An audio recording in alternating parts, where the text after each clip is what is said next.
season has been littered in controversies. Let's talk about the results first, because the lights stayed on in Adelaide yesterday for the Adelaide Thunderbirds, sitting on top of the ladder after the first couple of rounds, thrashed the Sunshine Coast Lightning.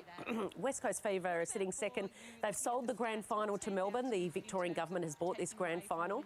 Are they setting themselves up for a bit of a disaster here? It could be Adelaide Thunderbirds and Fever, or am I going too early, Lisa? No, I think you're probably correct. And look, let's hope that Adelaide Thunderbirds can get organised with their own stadium for home finals, because that's another issue politically for the South Australian government as well, which I pointed out in my article.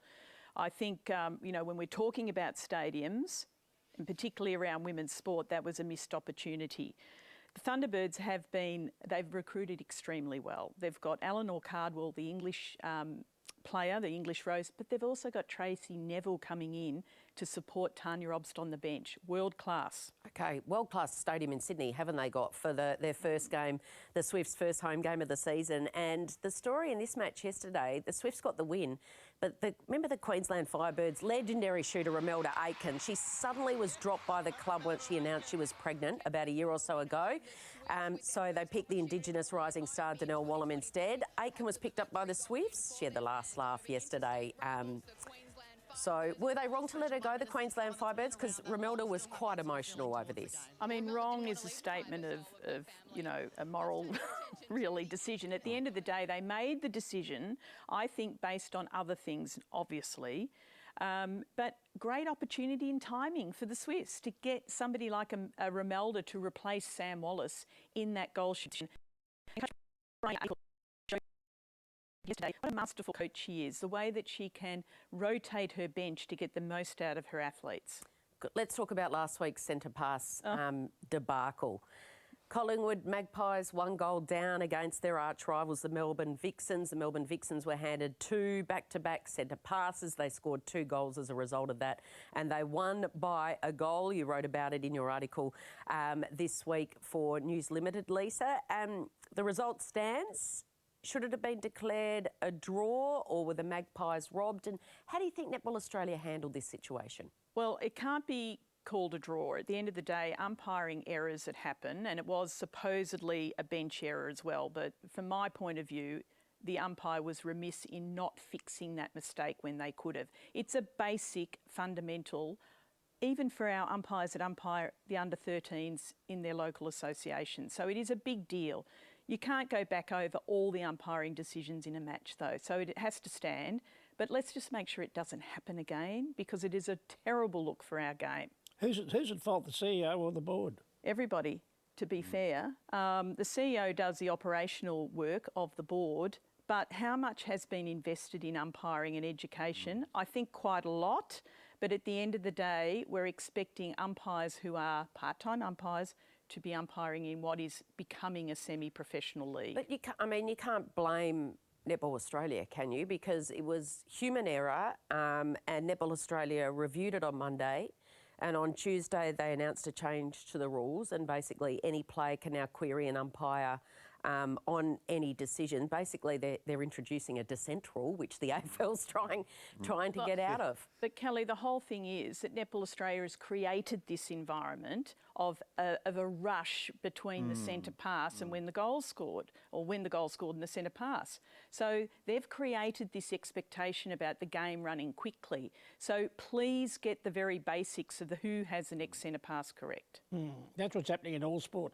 They want to have as few stoppages as possible, get the game flowing, and you're going to get more umpire errors as it happens. Even though the AFL have got 10 now out there, I noticed last Exactly. That is a point. Our umpires there's only been 2 umpires umpiring netball for a very long time, and they haven't changed the structure at all. So they've got a very hard job. I'm not saying it's not hard, but that is the basic of the game, to get the centre pass correct.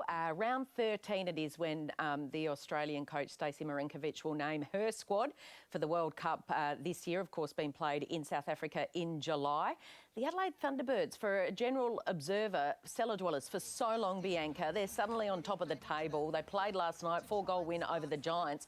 Why are they suddenly so good? Oh, they're an excitement machine to watch, Kelly. The Thunderbirds, they haven't been able to put it across the court in terms of talent everywhere. They've had their Jamaican superstars in defence, and now English recruit, Eleanor Cardwell, has come into the side, and she's just been that missing link for them.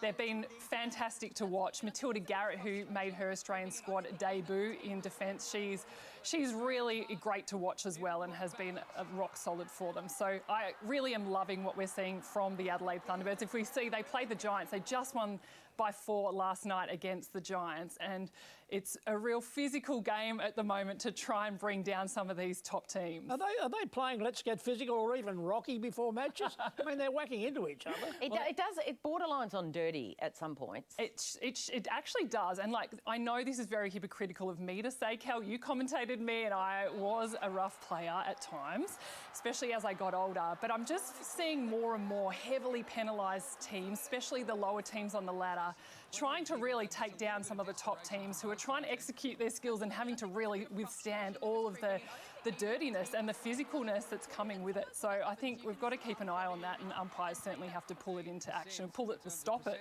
the action if they see it. It's not ideal, but the experience of Jo Harton there, she knew how she could get the Thunderbirds going. Grand final rematch is in Melbourne today between the West Coast Fever, who won it last year, up against the Adelaide Thunderbirds, the new team in town. Sorry, the Melbourne Vixens, I'm getting confused. Up against the Melbourne Vixens, the grand final rematch from last year. Now, we know the AFL's played at the MCG, the big decider. The NRL's played in Sydney. They're protesting in Sydney in the A-League because it's going to be played in Sydney, and Netball Australia has sold the rights, or the hosting rights, to the Victorian government. So the grand final will be in Melbourne. Yes. What if it's been played between the two best teams at the moment, which is the Fever and the Adelaide Thunderbirds? Oh. Will anyone rock up?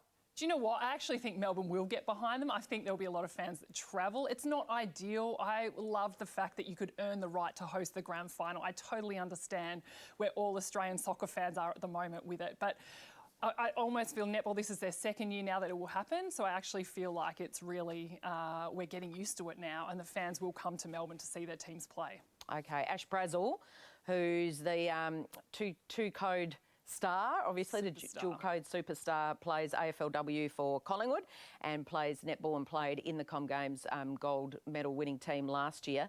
She's fighting for a spot in the Diamonds, so that Diamonds team's going to be picked in a couple of weeks. Will she make it? Because the mid-court is where the tensions are. There is so many options. It's, such a luxury. So Ash Brazel, Amy Parmenter, you've also got Jamie Lee Price, Kate Maloney, all vying for pretty much 1 or 2 positions. And she's announced it's her last year. So last year, Ash Brazel, so, she's a superstar of both codes. I think she will make it, but Magpies have to help her and keep performing, because at the moment they're not performing as a club. Yet another World Cup coming up. There's a World Cup in basketball as well. I did notice that Ben Simmons put his name up and said he'd like to play. But I hope he plays. I really do. I think Australia need to wrap their arms around him and support him. OK, we will wait and see how that unfolds over the next couple of months. It was the game of the season, the West Coast Fever and Super Netball, the defending champs up against the rising team in the New South Wales Swifts. Have a look at this vision, because the home team, the Fever, led by 4 with 2 minutes to go. Scores are level, and you think they can't get it in there quick enough, the Swifts. So time ticking down, 5 seconds to go, and right on the buzzer, Corbin, they nail it. So they get the win by 1 point, and there was some boos and jeers there because I think there was a late call against Courtney Bruce that was missed, so that's probably why.